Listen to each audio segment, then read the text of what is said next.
जय हिंद जय भारत दोस्तों। आज हम साथ में अध्ययन करेंगे क्लास 6 की एनसीईआरटी बुक का, जो कि कक्षा 6 की है। पिछले अध्याय में हमने पढ़ा था कि इतिहास जानने के स्रोत क्या क्या हैं मानवों के पास, और उसके आधार पर पूरे इतिहास को बांटा गया था 3 भागों में: पूर्व प्रागैतिहासिक काल, आद्य ऐतिहासिक काल और ऐतिहासिक काल। आज हम पढ़ेंगे पार्ट नंबर 2, पाषाण काल, यानी कि पत्थरों का काल।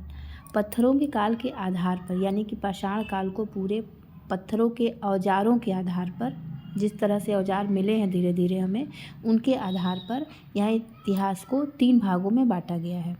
जैसे कि नीचे आपको दिखाती हूँ। पहला है पूर्व पाषाण काल, मध्य पाषाण काल और उच्च पाषाण काल या नव पाषाण काल भी इसे कहते हैं। और ऊपर जैसे 3 भाग में बांटा गया था वो पहले लेसन में हम पढ़ चुके हैं। इसके बाद हम मानव में परिवर्तन किस तरह से हुए, मानव धीरे धीरे कैसे अपने, जैसे कि यहाँ एक चित्र दिखाया गया है आपको कि मानव किस तरह से धीरे धीरे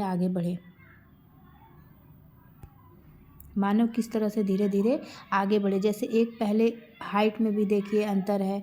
और मानव दोनों पैरों पे पहले उसने चलना प्रारंभ किया, फिर अंगूठे से किसी वस्तु को पकड़ना प्रारंभ किया। उसके बाद मस्तिष्क के आकार और क्षमता में भी धीरे धीरे विकास हुआ उनका। इसके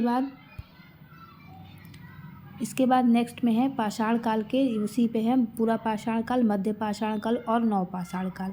यानी कि इन बदलावों के कारण, मानव में इन बदलावों के कारण आसपास के वातावरण और परिस्थितियों के साथ सामंजस्य करने लगा, मानव सामंजस्य करने लगा।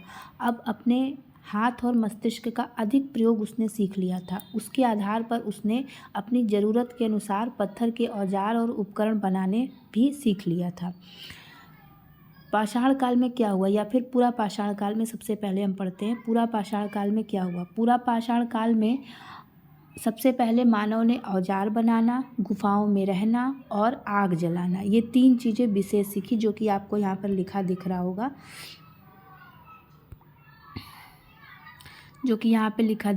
आपको कि 3 चीज़ों का मानव ने विकास किया धीरे धीरे।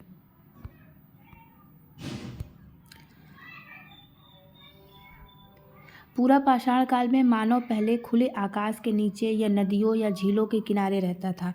धीरे धीरे उसने क्या किया कि पत्थर के औजारों से पशुओं का शिकार प्रारंभ किया। उसके बाद इन शिकार को वह उनके मांस के साथ साथ उनके शिकार में कंदमूल फल भी शामिल होता था, जो कि ज़मीन के नीचे पाया जाता है, जिसे खोद कर निकालते हैं लोग, शायद आपने खाया भी होगा।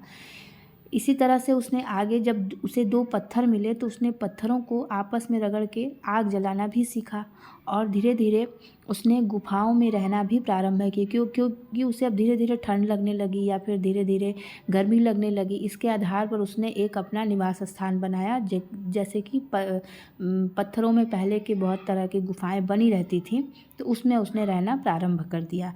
फिर हड्डी के भी औजार बनाने लगा वो, जैसे जो मानव वो मारता था उसके जो हड्डियाँ प्राप्त होती थी, उससे भी वह जो है औजार बनाना प्रारंभ कर दिया। यहाँ पर कुछ औजार दिखाए गए हैं, देखिए, जैसे थोड़े मोटे और भद्दे टाइप के ये औजार हैं, जो कि बहुत पुराने टाइप के हैं, जिससे वो आखेटक खेलते थे।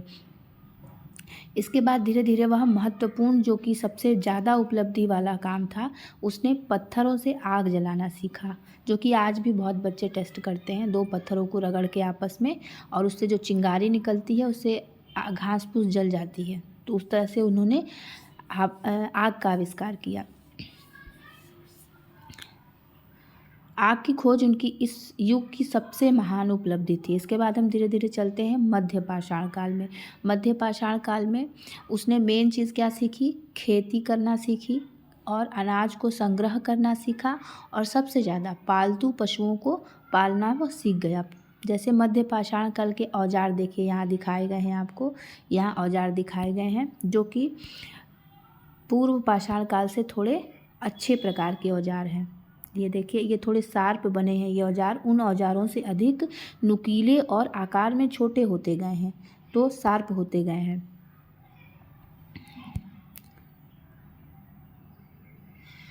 नई परिस्थितियों से तालमेल बैठाने के लिए उसने छोटे उपकरण बनाना प्रारंभ किया। जलवायु पहले की अपेक्षा गर्म हुई। क्यों गर्म हुई? क्योंकि उन्होंने जो आग जलाना सीख लिया था, उससे धीरे धीरे पृथ्वी के जो बर्फ़ थी वो पिघलने लगी, और धीरे धीरे पिघलने की जब बर्फ़ पिघली वहाँ पर, तो धीरे धीरे नई उर्वरा शक्ति का विकास हुआ और नई नई वनस्पतियों का विकास अपने आप हुआ। जैसे छोटे मोटे घास वगैरह वहाँ पे उगने लगे। फिर इन अनाजों को या फिर इन जो घास फूस उगते थे उनमें कुछ ऐसे अनाज भी होते थे जो उगने लगे अपने आप। इसे संग्रह करना मानव ने सीखा। इसके बाद सबसे पहला अपना कुत्ते को उसने पाला, जो कि कुत्ता मानव का पहला पालतू पशु माना जाता है इसीलिए।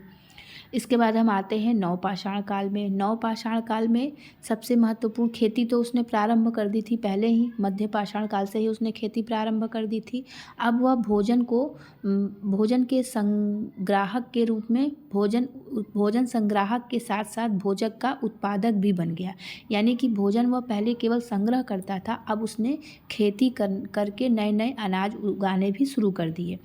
अब इस युग के भी कुछ दिए गए हैं, यहाँ पे औजार दिए गए हैं नवपाषाण कालीन औजार, जो कि और थोड़ा अच्छे होते गए। यानी उसमें अब लोगों ने उस पत्थर के औजारों में हत्थे लगाने शुरू कर दिए, उनको पकड़ने के लिए हैंडल टाइप का बनाने लगे, जिससे उन्हें आसानी हो। या पहले इस समय के उपकरण और चमकदार हो गए, उस पर पॉलिश करना लोगों ने शुरू कर दिया। इसके बाद उन्होंने घरों एवं घास फूस के छप्पर वाले घरों में रहना, पहले वो गुफाओं में रहते थे, अब वह घास फूस और छप्पर वाले मकानों में रहना धीरे धीरे मानव ने प्रारंभ किया, जिस वजह से धीरे धीरे बस्तियां या गांव बनते गए। अब वे मिट्टी के बर्तन भी बनाने लगे थे। जैसे यहाँ पे आपको कुछ मिट्टी के बर्तन दिखाए गए हैं, घड़ा या कप या कील टाइप का दिखाया गया है, जिसमें वह कुछ कुछ रखना प्रारंभ करता था और इस पर तरह तरह की नक्काशी भी वह करता था। नक्काशी और चित्र कला का भी उपयोग इस पर करता था। रंगों का भी प्रयोग करता, जैसे ईंटों को रगड़ के लाल रंग लाना, चूने से सफ़ेद रंग लाना, इस तरह से वह रंगों का भी उपयोग इसमें करता था।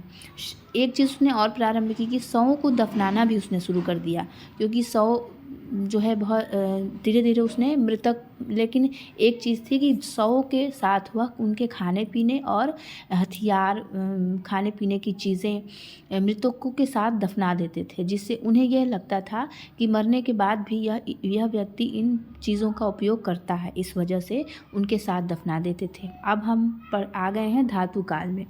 धातु काल में मेन हमें पढ़ना है ताम्र पाषाण युग।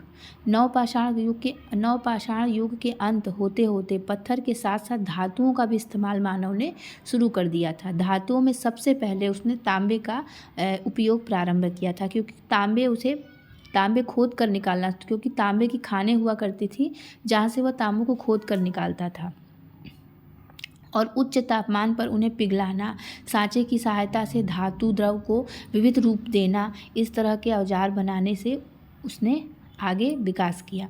धीरे धीरे मानव ने तांबा और टिन, दो चीज़ों को मिलाकर कांसा नामक नई धातु भी बनाई।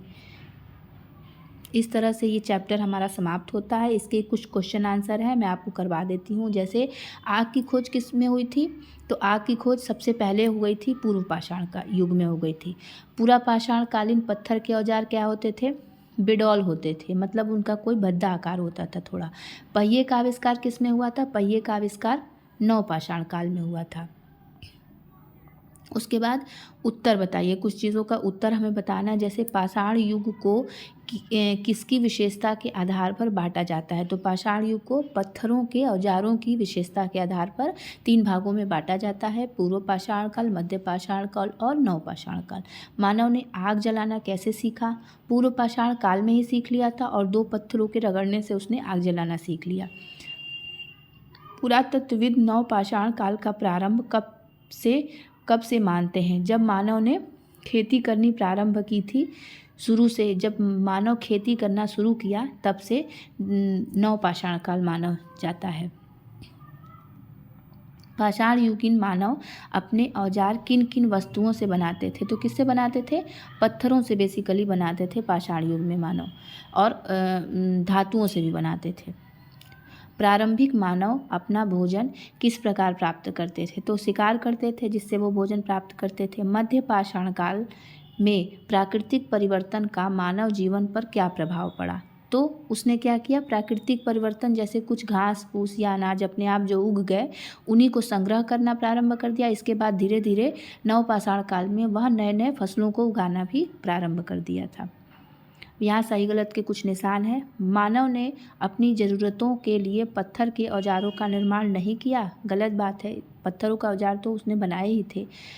पाषाण युग को 3 भागों में बांटा गया है, बिल्कुल सही। मध्य पाषाण कालीन पत्थर के आकार में बड़े होते थे, नहीं, गलत बात। पत्थर में आकार में वो छोटे होते गए।